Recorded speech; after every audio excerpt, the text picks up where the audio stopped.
गुरुदेव भगवान की जय। योग योगेश्वर महापुराण योग मार्तन मुकेश भगवान हम सभी के प्राणाधार संत स्वामी चंद्र महाराज जी के सुचिंतन करने में चाहताम दंडवत प्रणाम स्वीकार हो। एक गुरुदेव आप जी की कृपा करुणा आशीर्वाद से आज का सत्संग आरंभ करने जा रहे हैं। पिछले कई दिनों से वैराग दर्पण के ऊपर सत्संग चल रहा था। वैराग दर्पण पुस्तक गुरुदेव ने स्वयं लिखवाई है। इसमें गुरुदेव ने दो बातें बहुत महत्वपूर्ण कही है। दो अध्याय में इस पुस्तक को बांटा गया। पहले अध्याय में गुरुदेव ने गुरु की महिमा का वर्णन करा। दूसरे अध्याय में वैराग के ऊपर गुरुदेव ने बहुत महत्वपूर्ण बातें बताई, बहुत उच्च स्तर में प्रकाश डाला उसमें। दूसरे अध्याय में गुरुदेव ने यही बताई कि वैराग की उत्पत्ति कैसे होती है, जीव भक्त प्राणी शिष्य वैरागपन कैसे बनता है, कौन कौन से गुण में अपनाने चाहिए जिससे हमारे अंदर वैराग उत्पन्न हो। एक तो महाराज जी ने फरमाया वैराग के लिए दो बातें याद रखो। पहली बात है श्वास श्वास में गुरुदेव के नाम का चिंतन और संसार के किसी भी वस्तु के साथ आसक्ति मत रखो। प्रवचन में महाराज फरमाते थे कि दिल के अंदर या संसार बसा ले या बसा ले सनम, प्रेम गलिया थी सांकड़ी जामे दो न समाई, जब मैं था वह तू नहीं, तू है तो मैं नहीं। इसी का नाम प्रेम है। इंसान अपना सर्वस्व त्याग देता है और अपने प्रियतम के याद में उनके चिंतन में रहता है, इसी को प्रेम कहते हैं। प्रेम मीन्स समर्पण, दूसरों के लिए अपने प्रियतम के लिए समर्पण को भाव तब आते हैं जब हम संसार से, संसार के रिश्ते नातों से और संसार के वस्तुओं से हम आसक्ति छोड़ दें। आसक्ति छोड़ने के लिए गुरुदेव ने दो बातें कही। श्वास श्वास में गुरु का नाम का चिंतन करो और गुरु के नाम को रटो, हर वक्त उन्हीं के ध्यान में रहो, उनके चिंतन में, उनके कार्य में। यानी कि तुम जो भी कार्य करते हो ये सोचो कि कार्य गुरुदेव का वही करा रहे हैं। परिवार में भी जितने नाते हैं उन सभी को गुरुदेव के अंश समझते हुए, उनकी आत्मा समझते हुए उनकी सेवा करो। आसक्ति जब वो माया से पूरा हो तभी आपके अंदर वैराग भाव उत्पन्न होंगे। तो कल जो हमने सत्संग जहां समाप्त किया था वो ये था कि गुरुदेव ने ये कहा कि संसार में अपना कोई नहीं और अंत समय में कोई अपना साथ नहीं देता। सब अपने स्वार्थ के लिए रोते हैं। कोई दिल से उनसे स्नेह नहीं करता। निस्वार्थ भाव से प्रेम दया केवल और केवल गुरुदेव करते हैं। संसार के लोग तो जितने लोग हैं सब स्वार्थ के पीछे हैं। महाराज जी ने बहुत बरस पहले फरमाया था, बच्ची को कहा लिखो डायरी में, कहते सूर्य नर मुनि जन ये रीति स्वार्थ लाभ करे सतरीति। जब देवी हो, देवता हो, मुनि हो, कोई भी जन हो, उनको अगर तुमसे प्रीत करेंगे उनके अंदर कोई ना कोई स्वार्थ होगा। देवी देवता को जब तुम कुछ प्रसाद चढ़ाते हो, कुछ बनता मानते हो, प्रार्थना करते हो तो वो सुनते हैं, परंतु गुरु के चरण जाते ही गुरु तुम्हें करना शुरू कर देते। और तुम्हारे समर्पण को देखते हुए गुरु तुम्हें अपना स्वरूप बना दे, अपने सभी गुण शिष्य के अंदर डाल देते। फिर जो स्वयं कार्य करते रहे वही कार्य गुरु शिष्य से करवाते। गुरु की दया आगे आई। चलिए सत्संग को आगे बढ़ाते हैं। कल से आगे दयाला धन मांगे कुटुंब, गाढ़ा भरा बताओ, जो कुछ है सो दे में फिर पाछे मरी जाओ। कहते कुटुंब का काम क्या है, परिवार का काम क्या है? वो केवल आपसे धन मांगते हैं और जो कुछ भी है आत्मा का स्थान है ये आपके अंदर है, परंतु देह, जिस देह में हम सोचते हैं सब कुछ है, मरने के बाद देह भी छूट जाता है, इसको भी त्यागना पड़ता है। इसीलिए देह से स्नेह मत रखो, ना ही देह से संबंधित कुटुंब परिवार से कोई स्नेह रखो। सब स्वार्थ के पीछे तुमसे प्रेम करेंगे।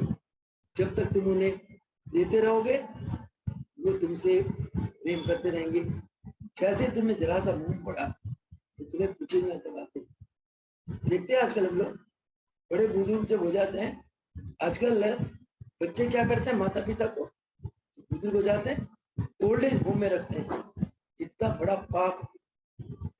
जिन बच्चों को माँ ने, बाप ने जन्म दिया, बाप ने रक्षा करी, माँ ने 9 मास गर्भ में रखकर उसको जन्म दिया, सोते हुए को रोते हुए को चुप कराया, उस जगह पेशाब बिस्तर में मलमूत्र लादी बच्चे ने, माँ उसी में पड़ी हुई है, साफ करती है, धोती है, शिक्षा देती बचपन से, बच्चे के सुख में सुखी रहती है, दुख में दुखी रहती है।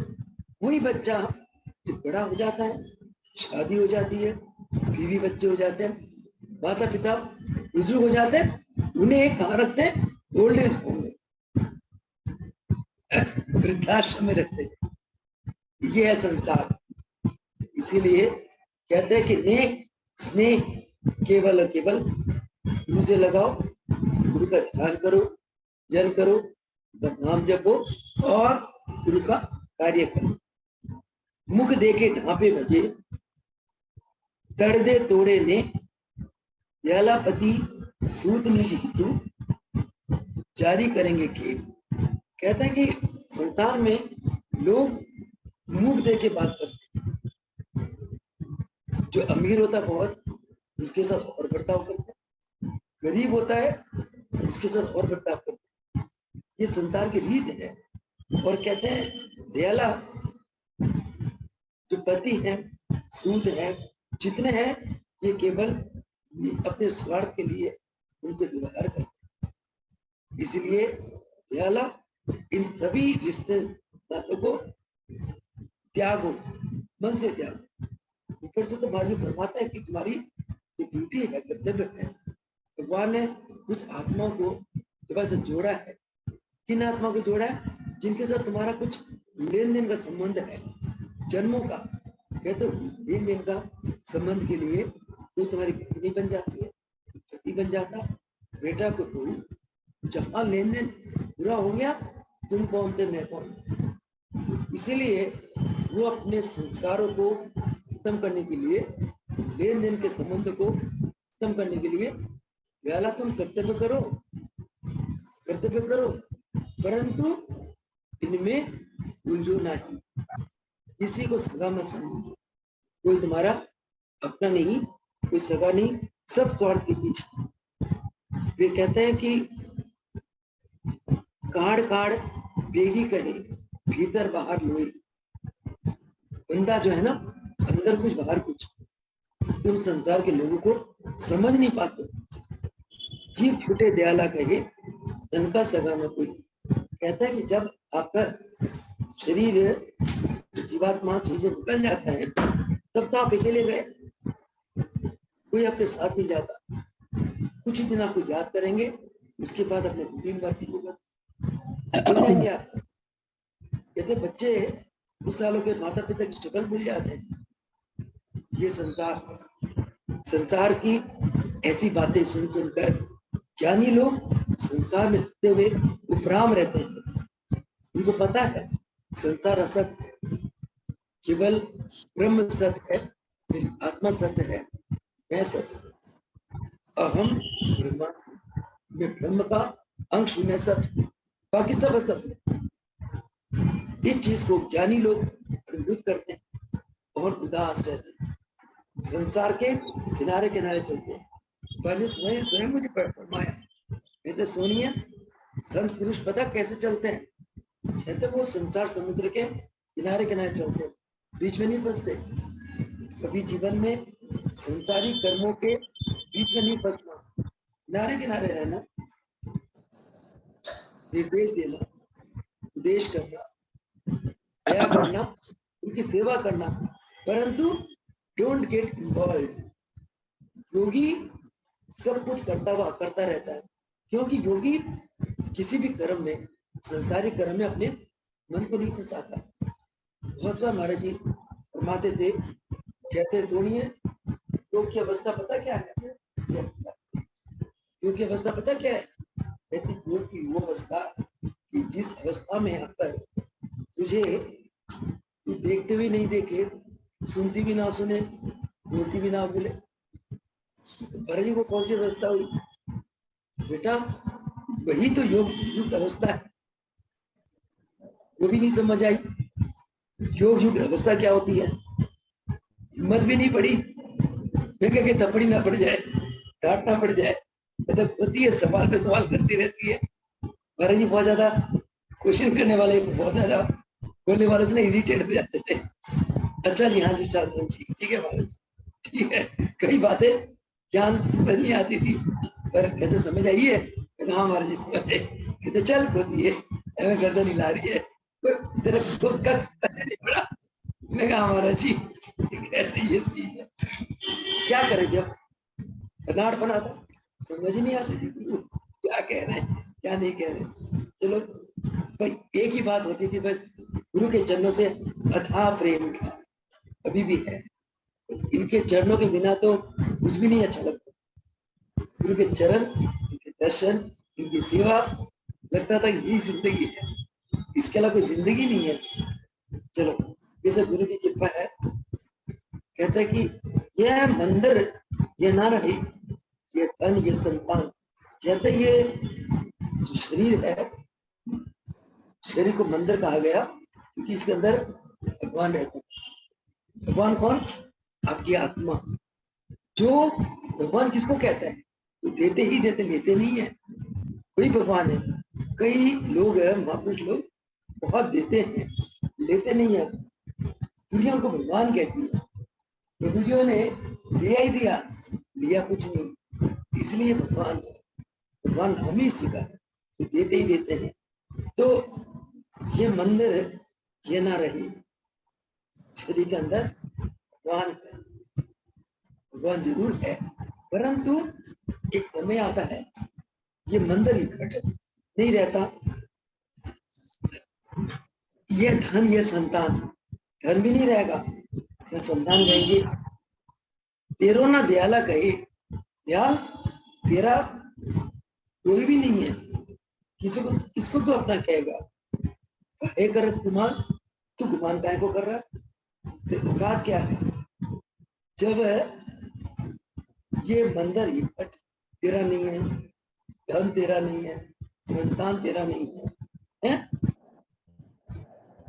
तेरा तुझे अपना कहना लाने वाला ये मेरा कुछ भी नहीं है, काय को गुमान करता है, तेरी औकात क्या है। इसका मतलब इंसान अगर इस बात को समझ जाए, उसको कभी भी अहंकार नहीं आ सकता, गुमान नहीं कर सकता। गुमान वही करता है जिसके अंदर अज्ञानता है। जो देखो ही समझता हजार हमारा है, जो अपने धन को समझता मेरा है, संतान को मेरे है, परिवार मेरा है, राज मेरा है। रावण ने समझा ना, सोने की लंका मेरी है, क्या हुआ, इतना ज्ञानी होते हुए एक अहंकार में ले पाया। इसलिए प्रभु जी कहते हैं तेरो ना दयाला गए काहे करत गुनाह, जन्म जुआ सो हार क्यों ना लाशुल।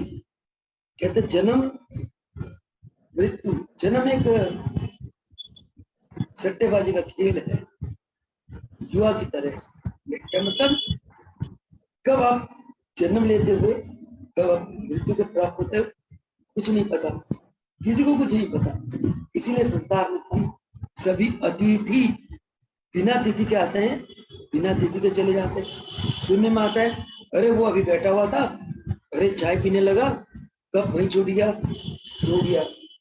कैसा सोया, हमेशा के लिए सो गया। अचानक देखा वो उसके घर में बेटा ने जन्म ले लिया, बेटी ने जन्म ले लिया। यानी कि जीव बिना तिथि के आते हैं, बिना तिथि के चले जाते हैं। और प्यार का फल सिद्धि करी दयाल काटत मूल। कहते हैं कि दयाल संसार क्या करता है, पहले बीज को बोता है, फिर पत्ते उगाता है, फल उगाता है, फूल उगाता है, उसके बाद क्या करता है, ला लिया। संसार के लोग ये कहते हैं, करते हैं, परंतु दयाला तू क्या करता है, इस माया रूपी वृक्ष के जड़ों को तू काट, जड़ों को काट। जब माया रूपी वृक्ष के हम जड़ों को काट देंगे तो हम माया से मुक्त हो जाएंगे। कहने का भाव ये, इंसान अपने कर्मों से अपने संस्कार को बढ़ाता जाता है।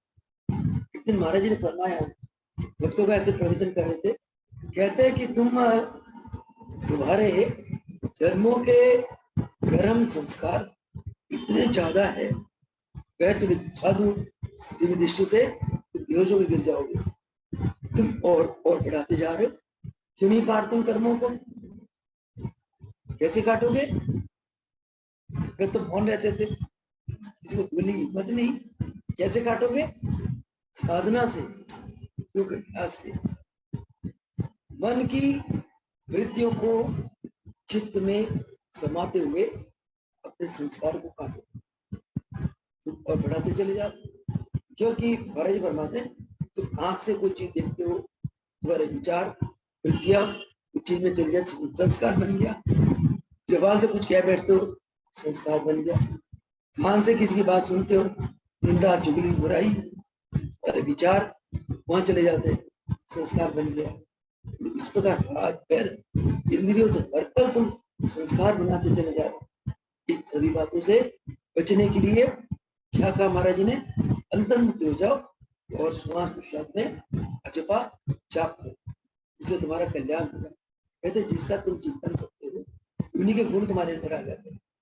इसीलिए कहा गया फानुलम गुरु मूर्ति, ताकि गुरु के गुण हमारे अंदर प्रवेश कर जाए, गुणी बन जाए।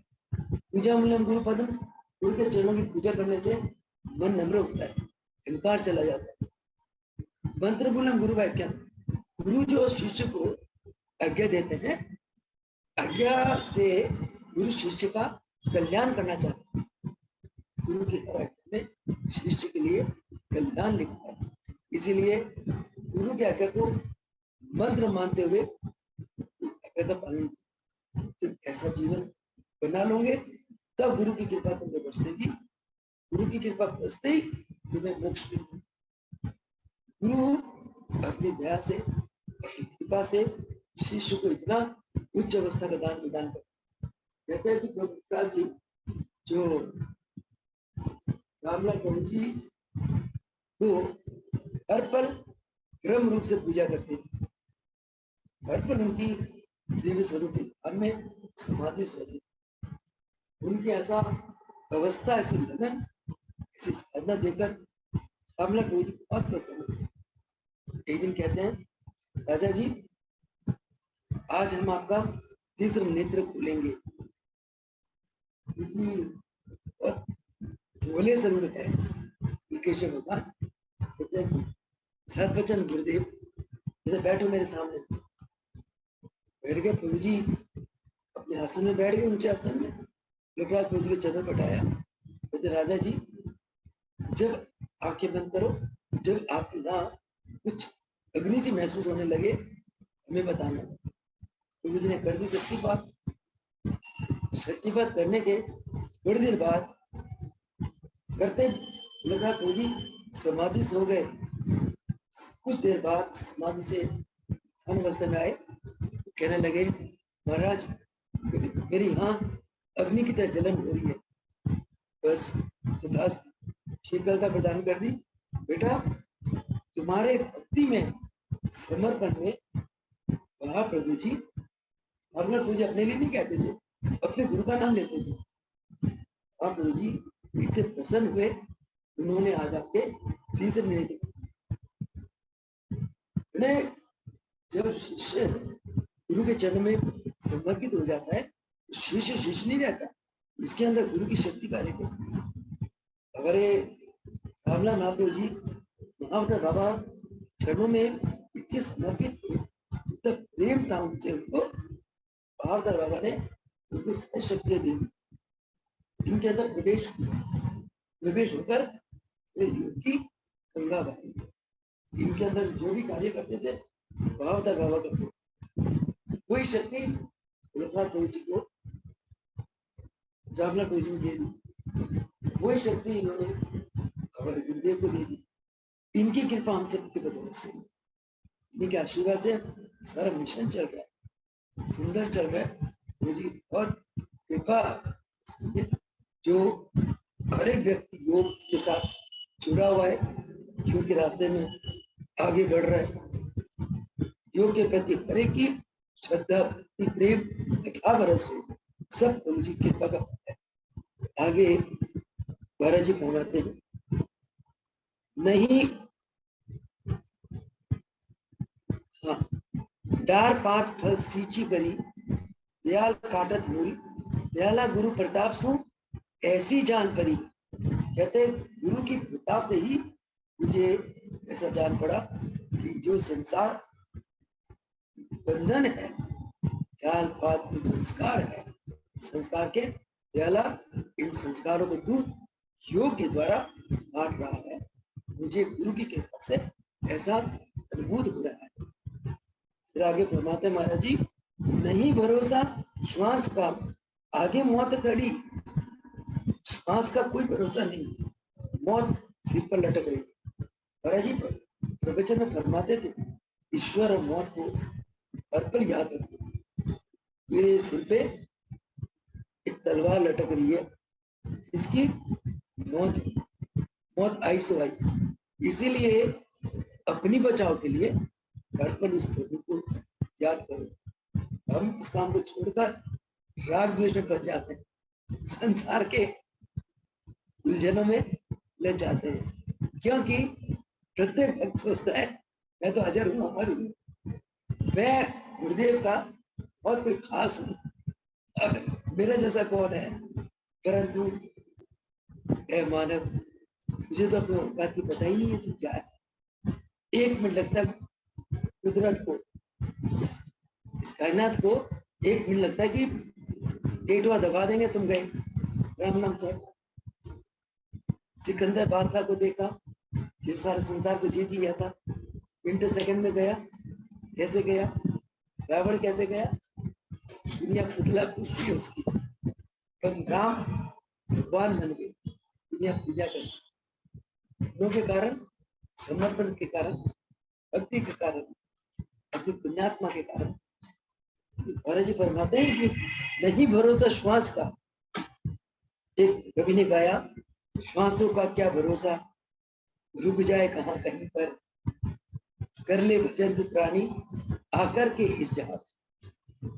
जो हंस जैसा जीवन चाहता है अक्षर तू, चुन ले गुणों की मोती बिखरे जहां जहां पर। ना सता कभी किसी को, ना सता कभी किसी को, ना जाने कि जहां पर क्या हाल होगा तेरा वहां पर। ना दुख दे किसी को, ना सता किसी कभी किसी को, ना जाने कल को क्या हाल हो तेरा जहां पर। कल कर कर्म इतना ऊंचा कि बुलंदियों को छू ले, इतना ऊंचा कर्म कर, तेरे कर्म बुलंदियों को छू ले। कर कलम इतना ऊंचा बुलंदियों को छू ले कि इज्जत से तेरा नाम हो जाए हर जहां पर। श्वासों का क्या भरोसा, रुक जाए कब, श्वास का कोई भरोसा नहीं है। तो कहते हैं कि नहीं भरोसा श्वास का, आगे मौत खुली, भीतर का भीतर खुले, कई बाहर खुली जाए। कहते अंदर का अंदर ही खोलो, बाहर क्या खोलना है, बाहर क्या रखा है, बाहर कुछ नहीं है। महाराज जी फरमाया था मेरे को, लेकिन महाराज जी आप जी तो भगवान है, दुनिया आप जी के साथ ऐसे बातें करती है कि जैसे कोई एक अच्छे व्यक्ति के साथ बात होती है, ऐसा क्यों? कहते बेटा तू तो भूली है। कहते हम हरेक को अपना स्वरूप नहीं जानते, जो कृपा पात्र है उसको अपना स्वरूप दिखाते हैं। देखो हरेक मेरे स्वरूप को देखने के लिए भिखारी नहीं है। कहते गुरु नानक देव जी के ग्रंथ में लिखा हुआ है, सोई जाने जिस देहू जनाई। कहते जिस देही को भगवान ज्ञान दे देता है, जना देता है, वही भगवान के स्वरूप को जान सकता है। कहते बाहर से तो लोग कहते मेरे पास सुनिए कितने लोग भारी वृत्ति वाले आते हैं, भारी वृत्ति से मेरे को क्या जाना, क्या करना। कहते जो योगी है, जिसकी वृत्तियां अंदर रमी हुई है, वो मेरी शक्ति को जान सकता है, वो मेरे स्वरूप को जान सकता है। तो कहते हैं देह के हो जाएगी जे हो जन्म गवाए। कहते तुम अंदर ही अंदर जाओ, और कुछ नहीं रखा हुआ है, क्योंकि ये देह पता नहीं कब चली जाए, ये वृथा श्वास क्यों गवाए। आगे महाराज जी फरमाते हैं श्वासा दीपक है मुझे बहुत अंधेरी देह। कहते जब श्वासों का दीपक अंदर बुझ जाता है, तेरा देह अंधकार में हो जाता है। दयाल शून्य प्राणी बने, प्राणी शून्य बन जाता है, देह अंधकार हो जाता है। तब कैसी हरि ने, तब क्या करोगे, हरि से देह कैसे करो जब तुम्हारे प्राणी चले गए। कहते कि जब तक आत्मा देह में होती है तब तक आत्मा अपना कल्याण कर सकती है। जैसे ही आत्मा देह से निकल जाती है अपना कल्याण नहीं कर पाती। दयाला फिर पछताएगो श्वास निकल जब जाए। कहते जब श्वास निकल जाएंगे तब पछताओगे। कहते क्या होता है जब जीव को पता चल जाता है कि मेरा अंत आने वाला है, उस समय जीव बहुत पछताता है। अगर उसे सारा जीवन पुण्य कर्म नहीं किए, गुरु की भक्ति नहीं करी, गुरु की सेवा नहीं करी, वो जीव जाते वक्त तड़पता है। भगवान को कहता है भगवान मुझे थोड़ा सा टाइम दे दो, मैं आपका भजन तो कर लूं। सारा जीवन मैंने मोह ममता में माया में गवा दिया, कुछ समय दे दो। भगवान कहते नहीं, तेरा काल आ गया, तेरा समय अंत हो गया, कोई समय नहीं। इसीलिए महाराज जी कहते हैं हमें एक पल एक भी उसके नाम के बिना, उसके स्मरण के बिना, उसकी सेवा के बिना, उसके चिंतन के बिना, उसके कार्यों के बिना या उसके सत्संग के बिना एक पल एक घड़ी भी हमें गवाना नहीं चाहिए। कर्म करे जाओ, श्वासों में उसका नाम जपते जाओ, ये भी उसको याद करने का एक अच्छा तरीका है। कहते कि एक कवि कहता है कि एक प्राणी गोविंद गोपाल गाता चल, अपने मुक्ति का मार्ग बनाता चल। काम करता चल और मुख से नाम जपता चल, अपने मुक्ति का मार्ग बनाता चल। मुख से गोविंद गोपाल गाता चल। कहते कर्म करे जाओ, श्वासों में जाप करे जाओ। तो इसे मैंने महाराज से पूछा, मैं क्या महाराज जी आप जी हमेशा ध्यान के लिए बहुत हमेशा प्रवचन करते हैं, हमें बहुत प्रेरणा देते हैं।